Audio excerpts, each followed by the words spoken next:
Emma always adored her grandmother's house, the old Victorian nestled at the edge of town, with its creaking floors and mysterious attic. When her grandmother passed away, leaving Emma the sole inheritor of the estate, she felt a mix of sorrow and excitement. Among the treasures she inherited was a delicate porcelain doll, one that had always fascinated her as a child. The doll had a serene face with glassy eyes that seemed to follow Emma as she moved around the room.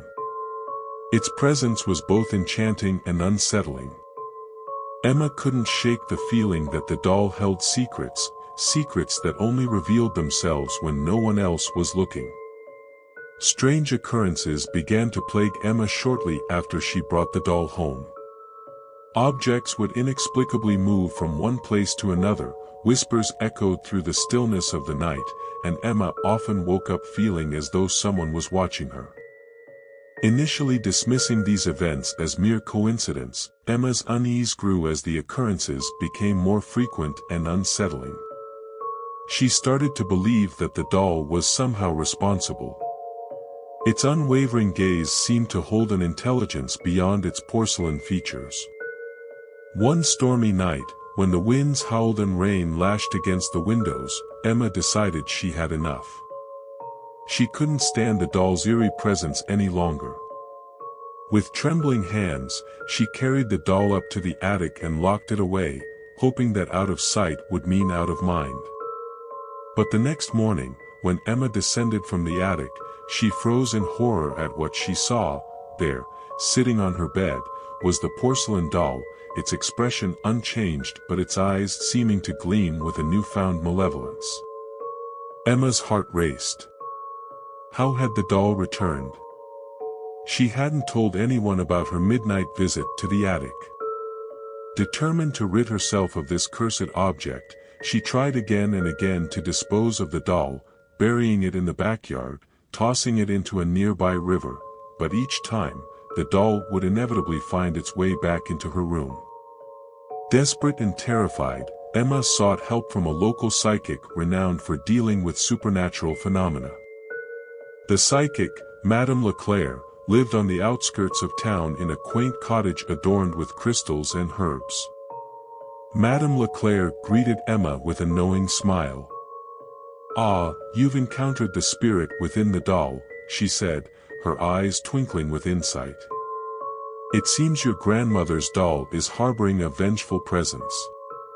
Emma shuddered, confirming what she had feared all along. Madame Leclerc explained that the doll was a receptacle for a restless spirit, seeking retribution for a past grievance. To break the curse, she advised Emma on a ritual involving fire, a ritual that would sever the doll's connection to the vengeful spirit. That night, under a full moon, Emma took the doll to a secluded spot in the woods. With trembling hands and a heart heavy with dread, she lit a fire and placed the doll upon it. As flames consumed the delicate porcelain, Emma's heart pounded in her chest. Suddenly, amidst the crackling of the fire, Emma heard a chilling laughter, a sound that echoed through the darkness, mingling with the whispers of the night. The flames danced higher, casting eerie shadows on the trees around her. When the fire finally died down, all that remained of the doll were charred fragments. Emma stood there, breathless and exhausted, but a sense of relief washed over her. She hoped that the curse had been broken, that the vengeful spirit had found peace at last. As Emma made her way back home through the quiet woods, a sudden gust of wind sent shivers down her spine. She glanced back one last time, half expecting to see the doll standing amidst the trees, but there was nothing. Days turned into weeks, and Emma began to regain a sense of normalcy. The strange occurrences ceased, and she started to believe that the nightmare was finally over.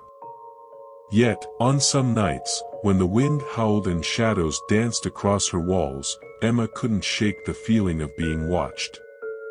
And in those moments, she would remember the chilling laughter that had accompanied the burning of the doll, a haunting reminder of the thin veil between the living and the dead.